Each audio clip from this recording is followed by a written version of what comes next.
Hello, welcome to our brand new podcast called Enlightened Empaths.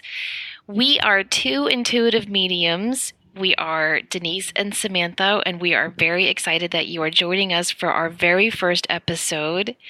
Denise and I decided to start this podcast because we got such a wonderful response on my other podcast I do with my dear friend Deb called Psychic Teachers.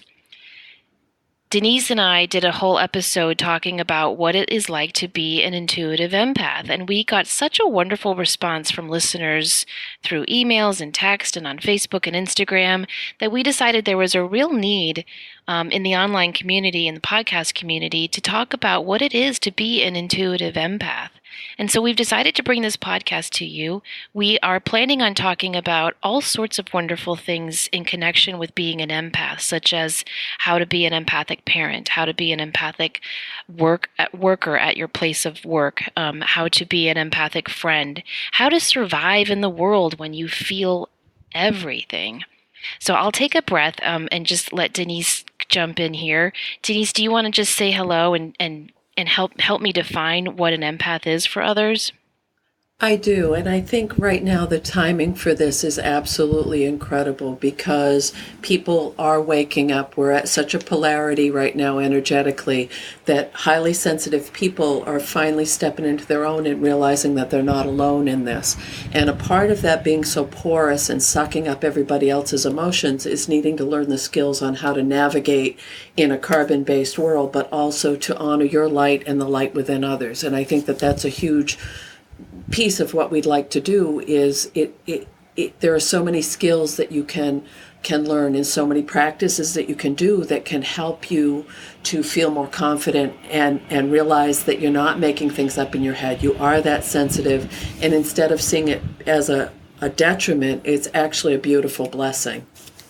Yes, and just that word sensitive, it's used as a criticism usually. Haven't you noticed that? You're so sensitive. You're being too sensitive.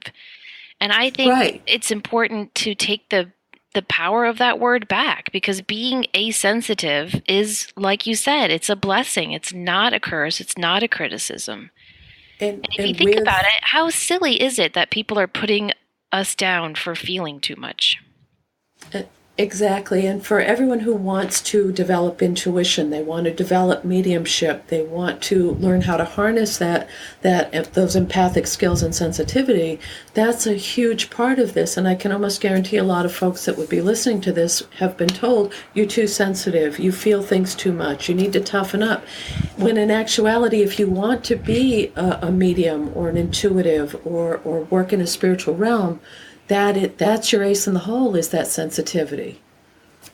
I couldn't agree more. Gordon Smith, that wonderful medium across the pond, as they say, he always says whenever people ask him, what is the number one tool you need to be a medium? He always says compassion. And I agree 1,000%. I do too. And I think that's also what we need as individuals and as a collective right now. Well, let's tell people what an empath is for anyone who's just stumbled across this podcast and is like, what are these two ladies talking about? Let's just give an overview about what it means to be an empath, what the definition, how do you define empath? Like for you, I don't mean like for the Webster's Dictionary. Like what, what does it mean to you? For me personally, it's feeling things. When I interact with people, I feel what they're feeling. When I'm around grief or stress or anxiety, I feel that as if I'm experiencing it. Also with joy or levity, it's that being so connected to the energetic frequencies that you feel it as your own. That would be my own definition. And you know what? I think you said it better than the Webster Dictionary because according to the dictionary, the definition is the action of understanding, being aware of, being sensitive to, and vicariously experiencing the feelings, thoughts, and experiences of another without having the feelings, thoughts, and experiences fully communicated in an objectively explicit manner. Doesn't that make you go, say what? It does, and it also doesn't validate how deeply empaths experience other people's feelings or situations, or it's an intensity that can't be captured with that definition. Yes, exactly. And I think part of the key with being an empath is recognizing that you are one. So, for example, when you go into work and everyone is really stressed out, like let's say, for example, your boss comes into work one day and says, "Hey, everybody, we've been bought out by such and such company. And so in the next couple of months, we're just going to be making some changes." Well, you know what to read between the lines of that means, right? Some people are going to be going. And so that work environment suddenly goes from being, jovial to very, very stressful. Now, the average person can put their head down and just focus on work and get through that stressful time. But an empath is going to walk into that office and he or she is going to feel subconsciously, not consciously. It happens very, very subtly. It happens in the body, it happens in the aura, it happens in the emotional, energetic bodies of your energy, and you're going to feel the stress, the worry, the anxiety, the competition, all of that negativity. You're going to feel that more strongly than anybody else in that office. And if you don't know that you're an empath, you're going to just assume that all of those feelings are yours. And then you're going to go home and you're going to call up your friends and you're going to think, I think I have anxiety, or I'm having a panic attack, or maybe I'm depressed. And, maybe that is true for some people. But for the empath, it's just that you are feeling the heightened emotions of everyone around you. So that's why I think recognizing it is really the first important step. And also with that, when you were talking about that, I was thinking about people are going to go home and they're going to say, I think I'm going to lose my job. How am I going to pay my bills? And the physical reaction of that, and how important it is to protect yourself when you do go into a work environment or a public place, because we suck it all up like a sponge. Mm-hmm. Exactly. And one of the hardest things I think about being an empath is that people lie all the time, right? And Mm-hmm. I don't mean like everyone's a liar, but what I mean is the, the image that we project at work to our friends on social media is an image that we try to make fairly perfect, right? And yet, underneath, there's stuff going on. I mean, life is life. Nobody's perfect. An empath always sees behind and beneath the illusion that the person is projecting. Oh, I love that. Thank you.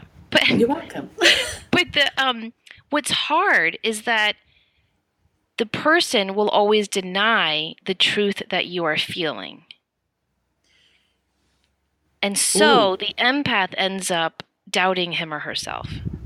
And that goes into that double guessing place of this, I think I'm making this stuff up in my head. It can't be as much as I think it is.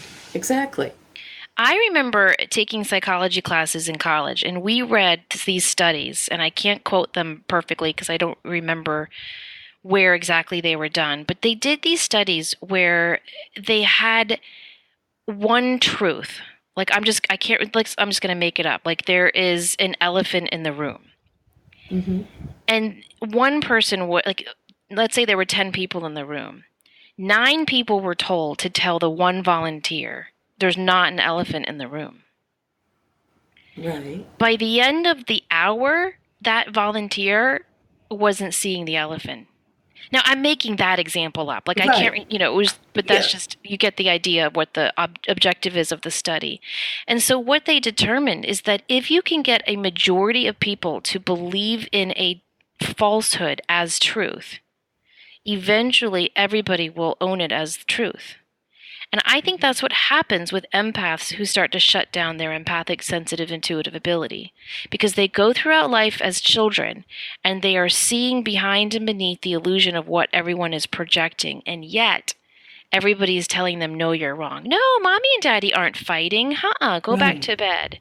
No, daddy isn't drinking. Go back to bed. No, mom's not going to lose her job. We have plenty of money. Don't worry about it. We're constantly lied to as kids. And that goes over to the next step of, for a lot of empathics who do have mediums, they're mediums as well. no, there's no one there. Go back to bed. You're not seeing that person in your room, or you're not sensing your grandmother who passed. And that mixed message, and then getting into, say, for a little person, getting into a public school arena where that could be ridiculed or denied as well, can be pretty devastating. And I think for a lot of, but the cool part of that is, right now there are so many people waking up and embracing this, that we're evolving in a new direction, and it's truly, the empaths are coming together. There's so much books, there's literature, people are finding this in themselves. I think it's absolutely fantastic. I do too. I mean, George Anderson, a wonderful medium up in New York, his parents checked him into a mental institution when he was seeing spirits. Right. I don't think today that would happen. I hope not. But I do think you're right that people are waking up and starting to realize that this is an actual ability. There are, if the word sensitive that we mentioned at the beginning of the show is a trigger point for me. I don't like it when people use that word negatively. Another Right. word I would love to change the definition or, collective meaning of is imagination. How many times as a kid were we told, "Oh, Samantha, you didn't see a ghost in the closet. That's just your Right. imagination." Or, "Oh, Right. Samantha, you have such a good imagination. You should write that down. Ha ha ha." And interesting though, the a lot of intuitive studies and a lot of people who teach intuition development will say, you're using your imagination. It's that same place. If you're clairvoyant, you're going to see a picture in your mind similar to when you imagine it. So it is tapping into those same resources in your brain chemistry. So, and that's what I love about this. I don't think that any of us are more or less. I think we all have this capability. It's just if we access it. That was the biggest, I don't know, aha moment if I was going to quote Oprah, or it was just, that was the realization that all or 90% of mediumship happens in your quote unquote imagination. Right. That was the biggest step that got me to realize, oh my gosh, I think I am a medium. Because I really believed what I saw on TV and in the movies. And I believed that mediums were just walking around seeing people all the time that were Yeah. deceased. Didn't you think Right. that? Right. And also when people say you're making that up, or they ridicule, because that's that fine line. Generally, if you're empathic and sensitive and to that place where you are picking up on spirit or people who have passed, sensitive is pretty much who you are to the core. And then ridicule and being demeaned or made fun of don't usually go very well with that. So No, we put the walls up. exactly. I remember I used to watch all those paranormal shows on TV, like the Rescue Mediums and Paranormal State, things like that. Hmm. And I would watch those shows and I would watch how the medium would help cross these spirits over. And it always happened in his or her mind. And I thought, they're just making that up. Like, what the heck is Yeah. going, like, what is this? But then if you watch like that show, especially Rescue Mediums, really does a good job of showing that the spirit has crossed over, because after they leave, all of the evidence of the ghost being there is gone. And I remember just thinking, wow, like so much that is going on around us as an empath or an intuitive or a medium or all three is really happening in this nonverbal way. Yes. Once you tune into that and recognize it and own it, really a whole new matrix opens up for you. And it all validates the scientific piece of it's all energy and it's all frequency and it's where things are vibrating. Yes. I remember I was taking an intuitive development class. I'd only gone maybe 3 times. I hadn't spoken once. I was just nervous. I didn't know anybody. And the teacher, had somebody sit in the middle, and we all had to tune in and just get messages for her. That was the only guidance we had. I mean, she taught us, open your chakras and protect your energy and then try to get a message. And I remember staring at this woman and closing my eyes and just picturing a blank screen. And I saw this older woman, not very old, but just older. And she was in a house coat and like that typical 1970s kitchen with like, the avocado green. Yeah. and the Yep. linoleum floors, and she was smoking a cigarette. And she pointed to the woman in the middle, but this is in my head. But she pointed to her and she said, "That one always wanted me to be perfect." Wow. And I just shared what I saw, and the woman said, "That's my mom, like to a T. She always wore that house coat, and that's my kitchen. And she was a smoker, and we had a very difficult relationship." And I remember driving home from that class, going, like, "What happened? Mm-hmm. Here I am in this little room in this class. I didn't. It still blows my mind. Don't you, like, when you do readings and you connect with this with a human being who is no longer alive on the earth, and you get validations that you are actually talking to that soul? Doesn't that still amaze you? Every time. Every time. It's to me there's such a sacredness in that, especially when it helps someone heal from heartache or if and just the things that they'll show us that we have no way of knowing, but it registers for that person. I absolutely I'm in awe every time it happens. And I don't know how it happens. I don't understand it. But once I recognized that this was happening in my mind's eye, Yes. and that, those things that that's the most empowering thing too about owning your intuition, is you start to become empowered in your everyday life. Because as I started realizing that I was intuitive and that the things I was picking up on and sensing about people were actually true, and not just me projecting anything onto them. Well, then I started to realize maybe those little things I think about myself might be true too. Like that little voice that says, "You're doing a good job. You're okay. You're going to get through this." I thought maybe that's true too. And so it started to empower me in other ways. It helps your sense of self and builds your confidence, which I think is exactly what you're saying. But you can also apply it to those gut feelings when something doesn't add up. If someone is standing right in front of you and your stomach is churning, you're saying, this doesn't feel right to me, and everything coming out of that person's mouth, the look on their face, it's like, why am I getting this gut feeling? So when we are able to tap more into whether it's the mediumship or anything that validates that, yes, you're not making this up, yes, this is really happening. And I think that that's a really good point about the more empathic, or the more you embrace your empathic self, because I do think it's a part of everyone, how much your physical body becomes a barometer, whether it's a twinge or a physical reaction, which also helps build your confidence and your sense of self, in that you have that connection between the mind body and what we manifest physically. I truly believe it all starts in our brains or in our energetic field. That's so important and such a good suggestion. Oftentimes, empaths attract negative people more so than the average person. And Denise and I are going to do a lot of shows on recognizing and dealing with that in your relationships. But because we empaths are so compassionate and we want to help others, like that Coldplay song where he says, "I will fix you." Right. That's kind of the goal of the average empath. We want to go around and fix everybody and help everybody, which is completely, impossible. Only we can fix ourselves. But But because it we have also, it's, I'm sorry, but no, it's also a reason why so many empaths end up in codependent relationships, because we're really good at it. exactly.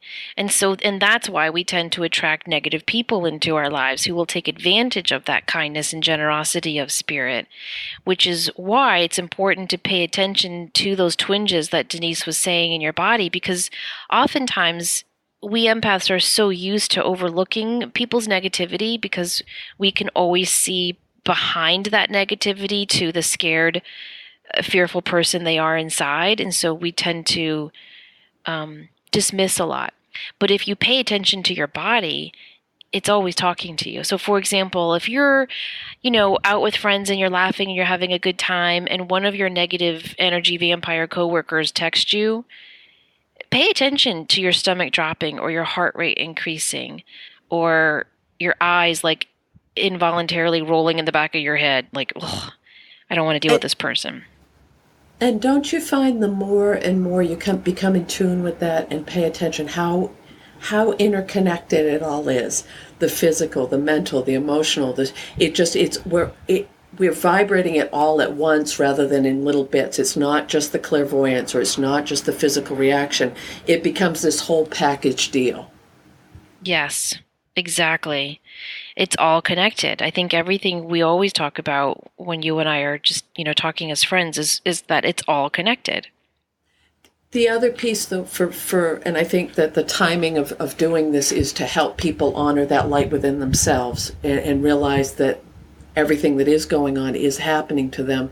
But also, I've talked to quite a few people recently during readings that they're experiencing, it's almost like right out of the chute they are coming in fully, like someone is flipping the light switch, and folks who are somewhat sensitive or somewhat aware all of a sudden are just getting blasted with energy, and it's a lot. I mean, we've had time to work into this.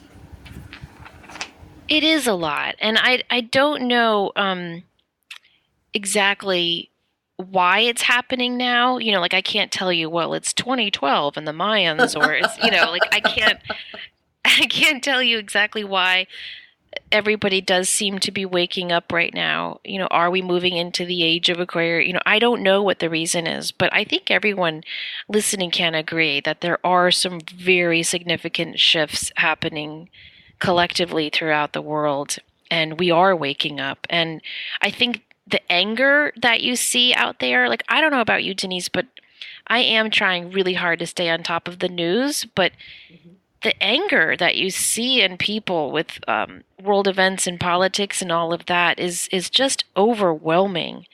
Um, and so I think people who are resisting this waking up are the ones who are angry, and I think the ones that are surrendering to this waking up are the ones that are listening to the show and are excited and curious and wondering what's going on. And what you said a few minutes ago, they're feeling more empowered about what's coming. It's not all a fear-based doom and gloom. It's more like, wow, I'm waking up. I have some control over my destiny. This feels good. And interesting that I'm just fascinated lately with how we're all tapping into that same collective energy. That there are people on the West Coast that are going through similar emotional reactions as people on the East Coast or in British Columbia. And so obviously we're all getting blasted with this same big wave of energy, but how we're choosing to process that and the direction we're going to take with it seems to be the real key. And I agree with you 100% on if you've allowed yourself to get pulled into, and to me that's also an energy vampire, pulled into that dark way of looking at what's going on rather than stepping away from it and saying, how can I help change this? How can I help things go in a more positive direction? And not in a Pollyanna way, but more in I know that my sensitivity is a piece. I know my empathic is a piece. How can I connect with other people so that we can move forward as a collective and help each other through these times? Yes, exactly. Well said. And if you are an empath, you're going to have a hard time watching and listening to the news. And I do think it's important to give yourself really good breaks from all of that. Everything that's going on in the world right now, you and I are not going to change by watching it or reading it. No. And being So I think it's selective. okay And to step back and take those breaks when needed. I think that's sorry, spit it out, Uh-oh, Denise. Demetria, That's I'm that losing you. self-care Can you hear piece, me? as well as protecting yourself, but also I'm here to be of service and help. I do want to be there, but I can't. It's too much. It's being bombarded energetically. Yes, exactly. So I think taking breaks from the news is going to be important. I think it's important too to take breaks from the negative people in your life, even if they are incredibly close to you. If you have a brother who's always uh, depressed or down or angry, I think it's okay to not answer that phone call every time. If you have a boss who's just always beating on your head and doom and gloom, negative stuff, I think it's okay to correspond through email and not always jump to the office. So even if you have to encounter a negative person on your daily life, I think it's okay to find ways around that and to learn to set boundaries with that. And that's exactly what I was just going to say is I think for a lot of empaths and for a lot of people in general right now, that's the key is reestablishing and redefining boundaries for ourselves and also for the people we interact with in various parts of our lives. Yes, yes.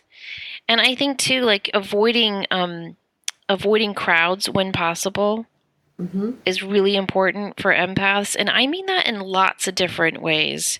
Um, for example, you know, I live in a touristy area, and so I don't go to those touristy areas of my town on Saturdays and Sundays because I don't like crowds.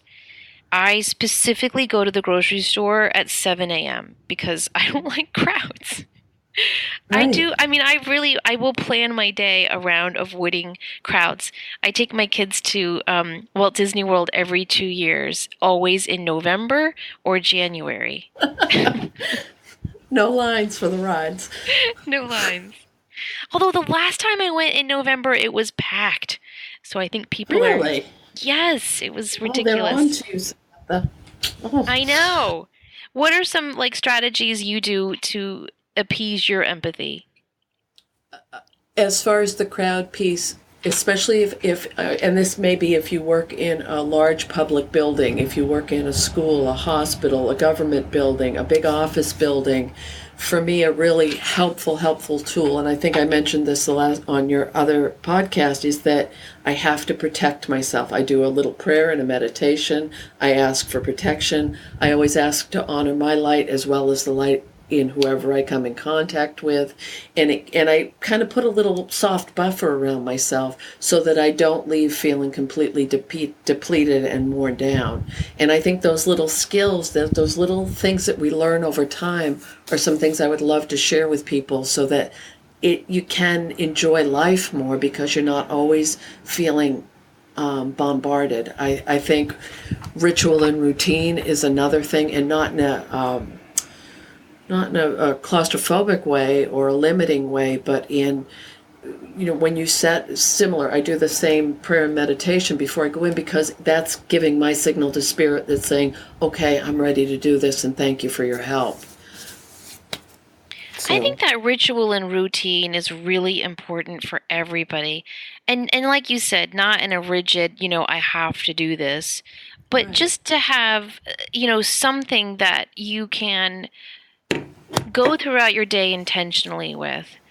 For example, I try, and I fail all the time at this, but I try to wake up in the morning and do my, the 5 pages from the artist way, where you just kind of do like a Uh-huh. mind dump. It ends up being more of like a dream journal than a proper artist way journal, but that's okay. Um, But you it's know, still that writing, and I do the same thing. I do my pages every morning, and I have for years. And sometimes I bitch. Oh, sorry, I'm not supposed to say that. Sometimes I complain, and you all know what I was going to say, though. we can give this podcast an E rating just to accommodate our foul mouths, Denise. That can happen. Okay. Denise and I both share a love of colorful language. Yes, it's in.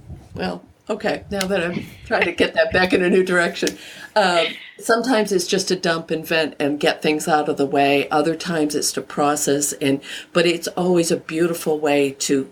That for me is another way to connect and to honor my sensitivity, if we're going to use that as the blanket statement for this. But I think it's so important whether you write or you play music or you garden, or there has to be something that shuts your brain off and connects you to divine so you can get it out of the way. You know what it is for me on busy days? Making a cup of tea. And again, there can be a real ritual to that. Yeah, yeah. I'll tell you, with empaths, I feel, in my personal experience, that when we aren't on our path or when we are not listening to what our emotions are trying to tell us, we tend to get really, really busy. And that's when we walk away from that ritual and that routine. And so pay attention to when you are distracting yourself with, the busyness of life, you know? Um, because I think that that's a way to avoid what your sensitive nature is trying to tell you about whatever negative situation is in your life that as empaths we're really really good at avoiding. Another thing that empaths are really good about is taking blame. Oh, owning everybody's stuff. Yep. Hmm. Yep. Or again, going back to overthinking things of, I wonder if I could have done more, or should I have said this, or, and which sounds like an insecurity thing, but it's more so of wanting people, because we feel it, we want people to feel good. Yes. Yep. And I think it's I don't know if this is true for all empaths, but I'll tell you for me, there's a sense of control in my empathy that I'm working on releasing. So what I mean by that is if I'm dealing with a negative person and I'm trying to help that person or just get through the day with that person, um, I think that my ability to take the blame for that whatever that situation is the only way I know to control it. Ooh, that's a very good point. Do you know what I mean? Because I can't Yes. change that other person, but I can change the way I react or respond to that person. And so very often what I'll do is I'll say, well, maybe I should have reached out more. Maybe I could have called more. Maybe, but then I've been doing a lot of work with my shadow side and really trying to own some crap, as they say. And I really think part of me, it's not like, oh, look at Samantha, she's so altruistic, she's always focused on others. No, I think that's me trying to control it because if I can't control that person from being mean and rude and horrible, I that freaks me out not having control. Then I feel scared. But I think that that's a really, really important piece to this as well, is we all have a shadow side.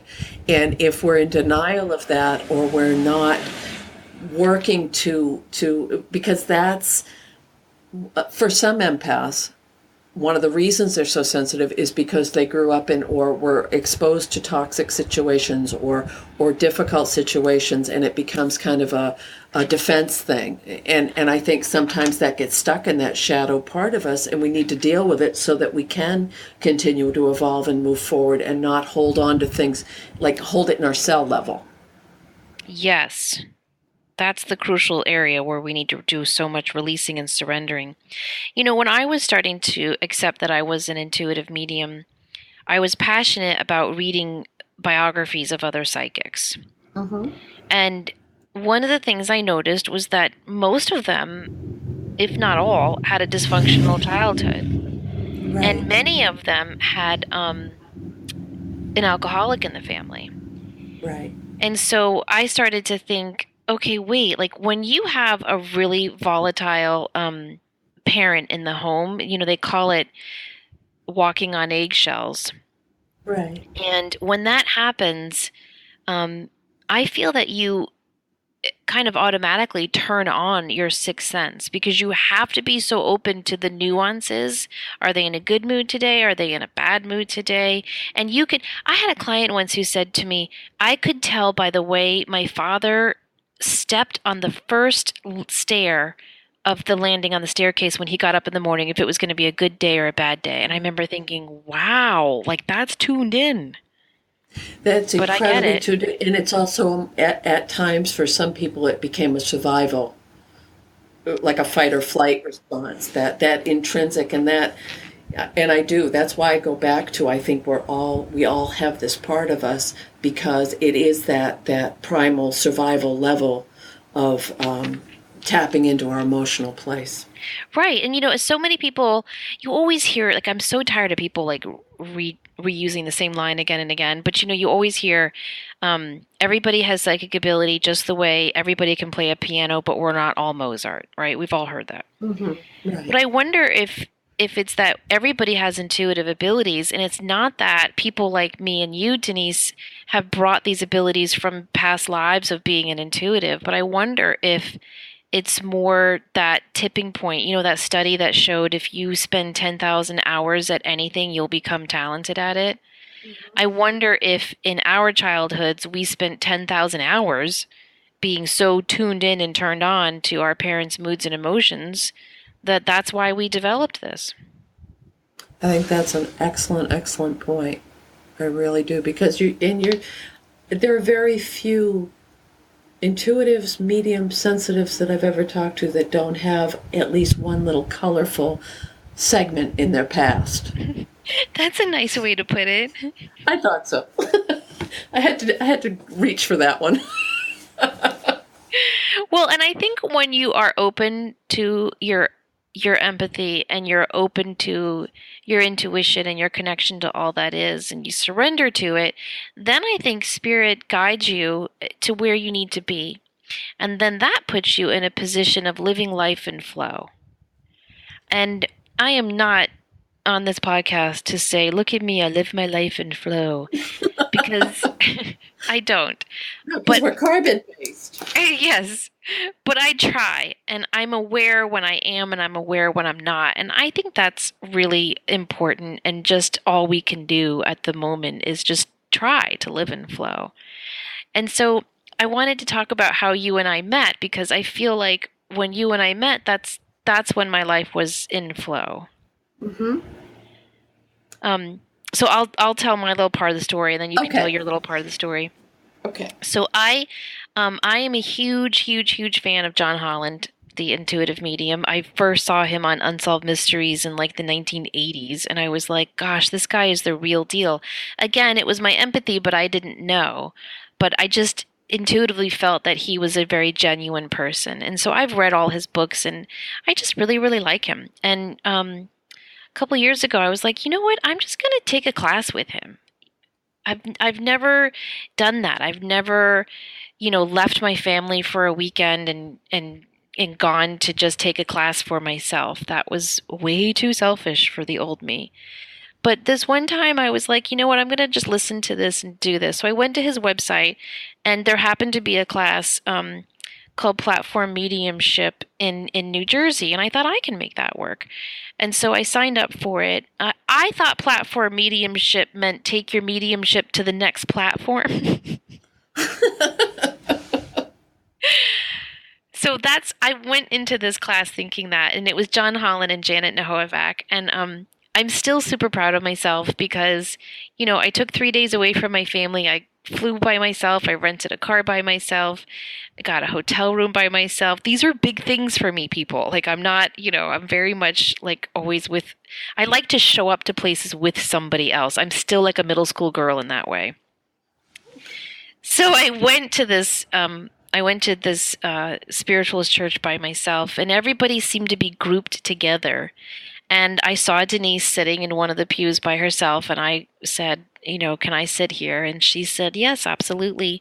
And I think we made a little bit of small talk, and then John Hunt, Janet introduced themselves and explained that platform mediumship is when you stand on stage and do readings for people in the audience. And I thought I was going to have a full-blown panic attack, because he said, the whole point of this weekend is to get each and every one of you up on this stage giving all of us readings.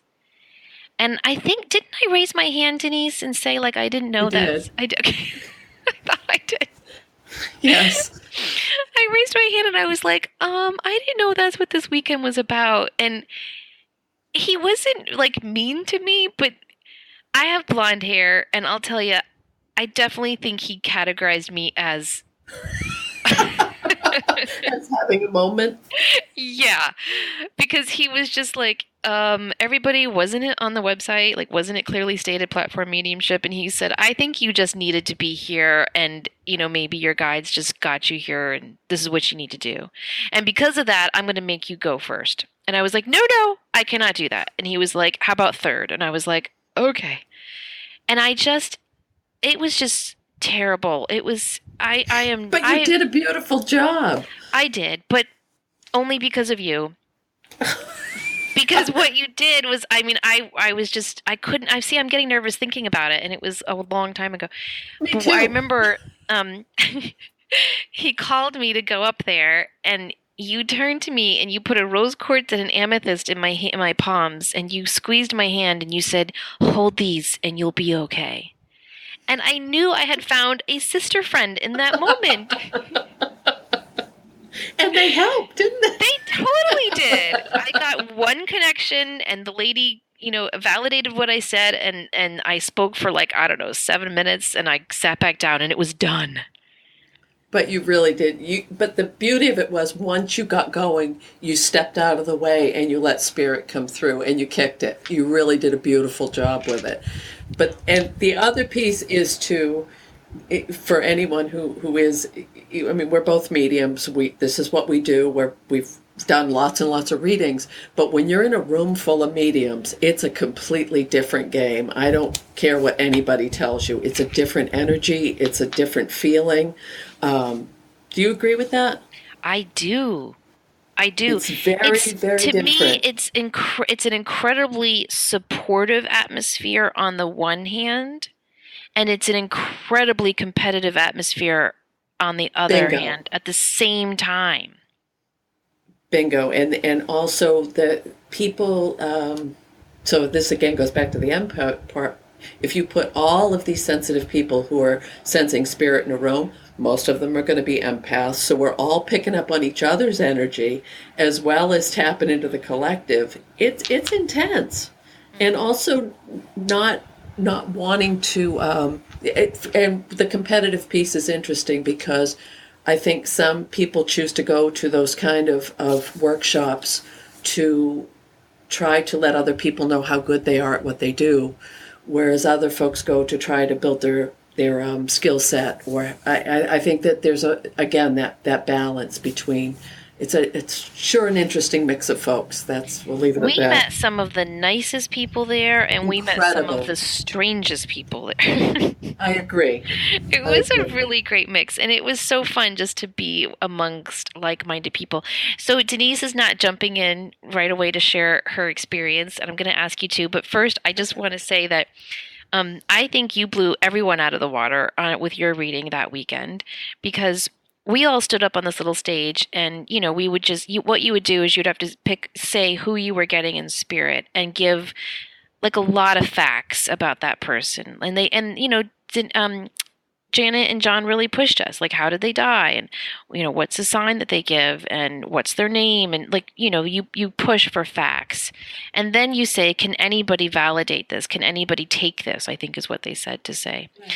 And then someone would raise their hand and say, well, yeah, I had an uncle who passed from a heart attack in the 60s, and that also makes sense, and he was a police officer, and then you go from there. So Denise stands up and she's, boom, boom, boom, boom, boom, all these facts. And she's standing up there like naked and vulnerable on this stage, metaphorically. Thank goodness. And she's saying, can anyone take this? And nobody raises their hand, which, I mean, I would just crawl on my hands and knees and just say, I'm going on a plane and flying home. Goodbye, everyone. But you didn't. Like, you brought in more facts and said, can anybody take this now? And there was this huge long pause again, and I'm looking around going, help a sister out. Like, somebody just raise their hand. And finally, John Flippin' Holland raised his hand, and he was like, this is for me. You've got my aunt.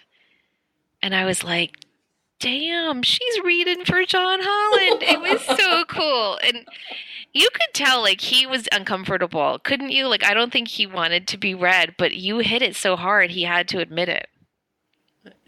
Well, thank you. Thank you. She still won't admit it. I can't. But the reason I ended up there was I had worked with John Holland before. He had always said I had gone to a thing and sat in the back of the room and not said anything, and sat there like my good school teacher self and took lots of notes. And he had said at the end, he said, if you ever have the opportunity to work with Janet, she has a spiritualist church, she's amazing, just the experience of working with her. So that's how I ended up at the New Jersey thing. And it was a completely different, I mean, I love the building. It's a beautiful, talk about a nice essence and supportive environment. It was incredible. But they're very, very direct, very succinct. This is about, being a professional, taking your skills to the next level. There was no wiggle room. You were either up there or you could not say no and say, no, I'm not going to do this. No, it was like Simon and, Paula Abdul. Really, Really, because they took notes and they critiqued you hard. Yes, and it was And I don't mean you, I that. mean you understood, No, like all of us. everybody. Oh Yeah, yes, everybody. they literally had notepads that they'd write it down. Oh, ooh, gives me the willies even now. That was big, but the beauty of that was spirit set us both in that same place. We made that connection, and again, like-minded people, we're finding each other. And for me, that was a real turning point in finding more like-minded people and stepping out of my comfort zone a little bit, and peeking out of the psychic closet a little bit more and saying, okay, I guess it's safe to go out.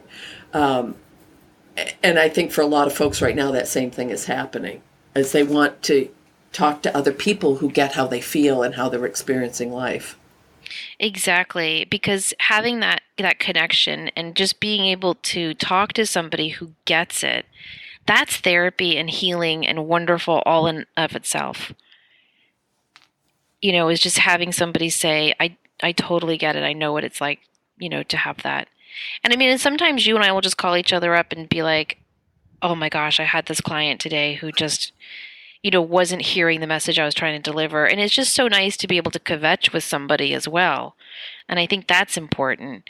And really the way I met Denise was just taking a year of my life to focus on me and to focus on setting good boundaries and inviting in only the positive. And I really said, I mean, one of my goals that year was to meet a like-minded friend. Ideally, I wish I had added locally so we weren't so far away from each other. But you and I walked away from that workshop kind of with mixed feelings because it was a lot of money and a lot of time, and we basically got 10 minutes of instruction per person. Right. And so we kind of walked away going, "Oh, I don't know if I would do that again, but it was really good and I don't know." And I think I've walked away from it going, I was meant to be there not so I can learn platform mediumship because I don't think there will ever be a day I'll be on stage doing that. It's just not who I am. But I think I was led to be there to meet you. Right. And I never knew that connection that was your year because that was the year I took a leave of absence from my job to decide, am I ready to do this work full time? And I had said to Spirit, if this is what you want me to be really doing, please present the circumstances and the people that I'll know I'm on the right path. And going to that workshop was part of that. So that's interesting that we were both kind of in the same place with Wow. how we ended up there. I never realized that for Yeah, I you. didn't make that connection either. That's really Very cool. cool. Yeah.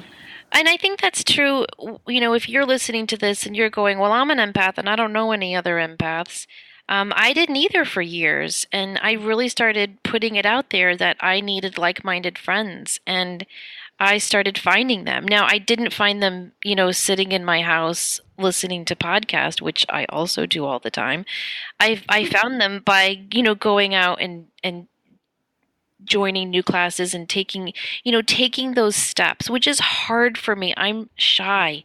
Me Um, too. I was volunteering. This was back in April, um, at a book fair, and I met this really really nice woman, and we just had so much in common. And I said, "Would you like to get a cup of coffee sometime?" And she was like, "Sure." And we exchanged text, and we met for coffee. Like that's something the old me would not have done, Right. would have wanted to do, but would have been too shy to actually say that. And so I think when you start to set the intention to meet like minded people, you've got to take actions to get out there. And then once you do meet them, oftentimes you have to take action again to set something up. But, I think it's important to do that because we empaths need connection.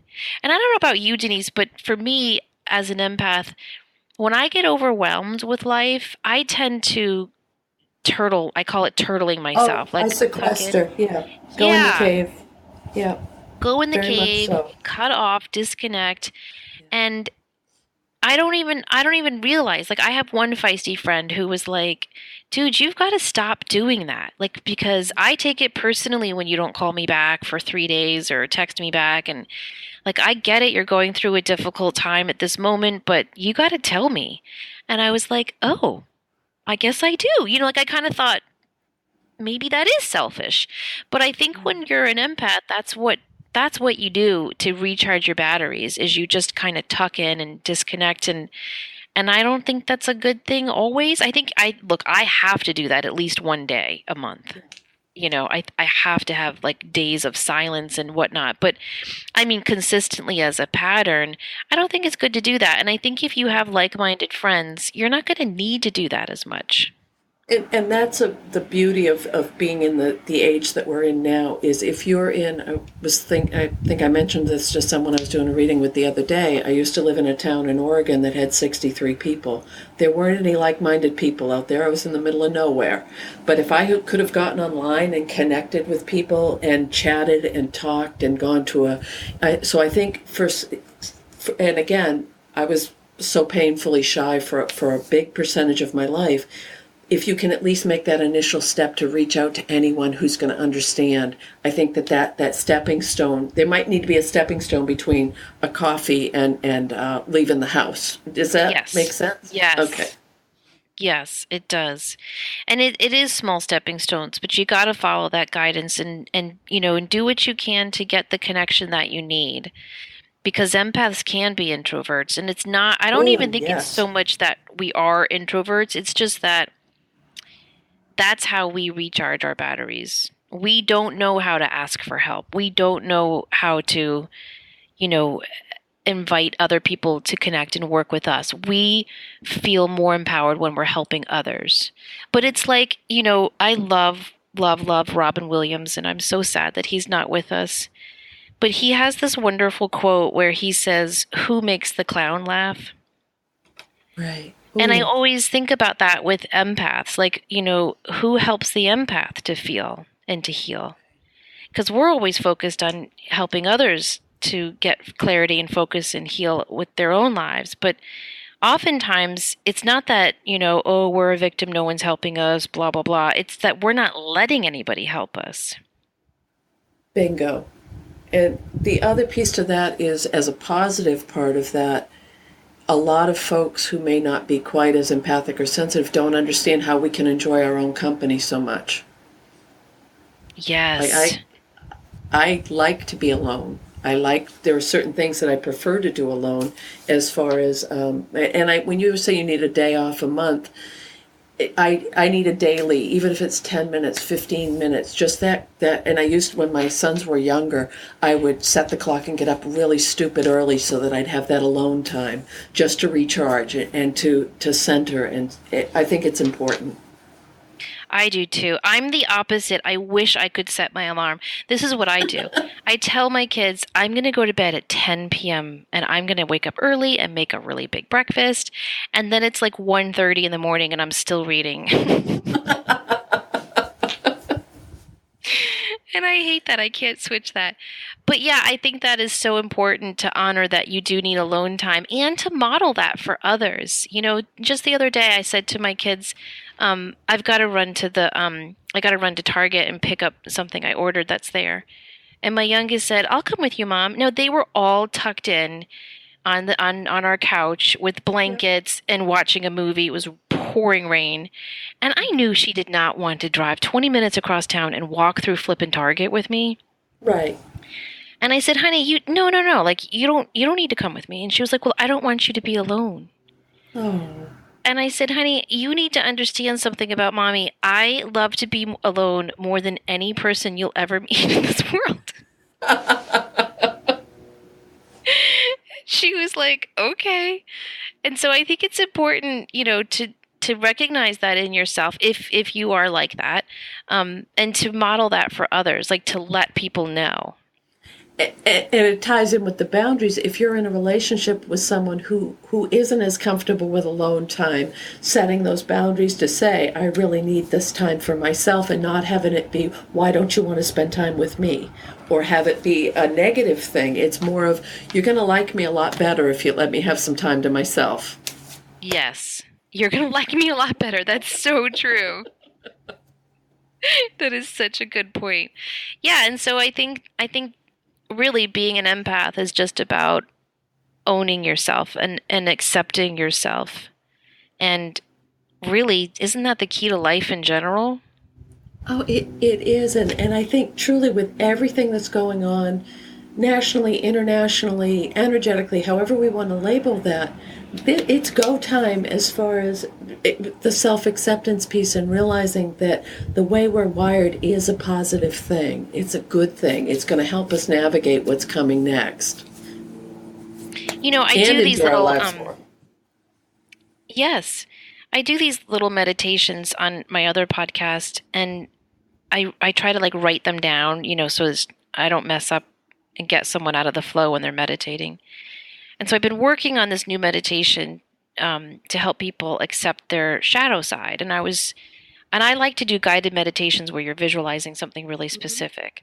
So I was working on this meditation where you are saying goodbye to the shadow side, and you're like kind of just walking like on a bridge and you're walking away.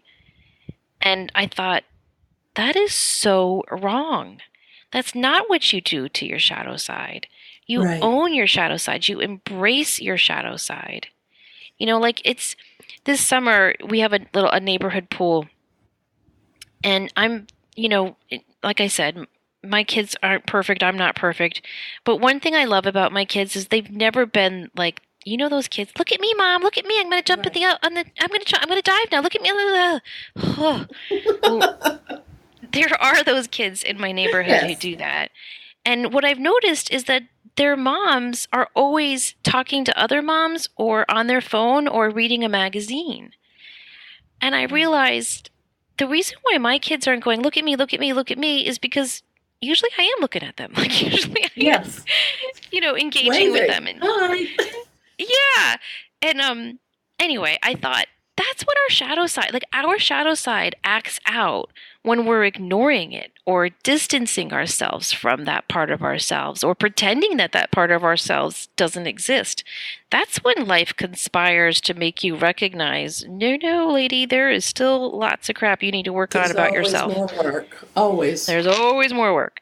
But when we own that shadow side and we embrace her and hug her and give her the attention she is so desperately seeking, then we can have that connection and union within ourselves, of ourselves. And so now I'm working on changing that meditation to, hug that shadow side. Right. And the healing. It feels the same to me as when you do inner child work, as far as you're embracing that part of yourself that needs to be loved and nurtured and cared for and encouraged, not distanced or put on hold. So I think that's fabulous and so important for people who are empathic or anyone in general, but I don't want to make it a delineation that, there's a difference between, you know what I'm saying. Yes, I do. I do. That was kind of a rant. No, but it was a good rant. So if you've enjoyed listening to us rant to each other and go on about being an empath and awakening to your intuition, I hope that you guys keep tuning in. And I hope that you take away from this that if you need alone time, if you need to avoid crowds, if you can't watch negative news or watch desperately sad movies or read fearful books, that's okay to give yourself permission to say, I don't need to invite that energy into my life. And we hope that you keep tuning in because what Denise and I want to bring to you each week are just stories from our lives and our clients' experiences and situations and tips and techniques that you can hopefully incorporate into your own life and experience to help you fully awaken to this wonderful energy that's shifting around us. And to embrace that being empathic and being sensitive is truly a blessing and a positive thing in your life. And when you become more aligned with that and it becomes just who you are, not what you're trying to be, it really enhances all aspects of your life. Yes. Well said. Well, thank you so much, Denise, for Thank you, Samantha. yeah, this This has was been fun. really, really fun. Next week, we are going to work on interviewing each other so that you guys can get to know a little bit more about who we are and how we came to be intuitives and how we came to embrace our empathy, and hope that you can get some nuggets of little tips and truth for yourself in learning about our story. Yes. And I'm looking forward to it. Me too. All right. Thank you so much, everybody. We hope that you Thank have a you. great week, and we really hope that you tune in to our other episodes. We look forward to hearing from you. If you want to connect with us, my website is samanthafey.com, and Fey is spelled Fey. And Denise, yours is? TheGratefulMessenger.com. I And love that name. I tried to talk Denise into naming this show The Grateful Messenger, but it didn't really have anything to do with what we were talking about. But I love that idea that, you are a grateful messenger of the information you receive and give on to your clients. yes. So anyway, check us out if you can, and please tune into our podcast next week when we will learn more about our journeys. Yes. Take care. Bye-bye. Bye bye.